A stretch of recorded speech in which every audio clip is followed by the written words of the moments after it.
Hello everyone, কেমন আছো তোমরা সবাই? আশা করছি সবাই খুব ভালো আছো, আমিও খুব ভালো আছি। আজ অনেক দিন পর তোমাদের দাদাভাই আমার একটা বড় স্বপ্ন পূরণ করছে। আসলে অনেক দিন থেকে ইচ্ছা ছিল আমার এই জায়গায় যাওয়ার। তোমার দাদাভাইকে অনেক দিন থেকে বলছিলাম, তো ফাইনালি আমাকে নিয়ে যাচ্ছে। তারপর আমরা শিলিগুড়িতে চলে আসলাম। শিলিগুড়িতে এসে একটু বসে মনা কেক খেলো।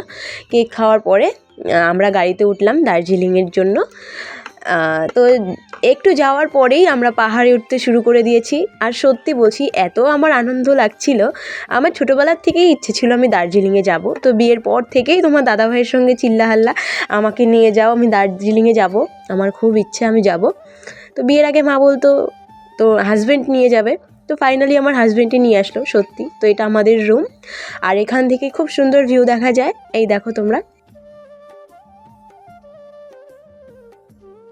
মাম, তুমি কোথায় আসছো? দার্জিলিং। তাই? তুমি খুশি দার্জিলিংয়ে এসে? কেমন লাগছে তোমার? বলো, কেমন লাগছে? সেই লাগছে। মামামের খাওয়া হয়ে যাওয়ার পরে আমরা চলে আসলাম একটা বাঙালি হোটেলে। আর এখানের খাবার দাবার জাস্ট দারুণ, কি বলবো তোমাদের, সত্যি খুব ভালো ছিল।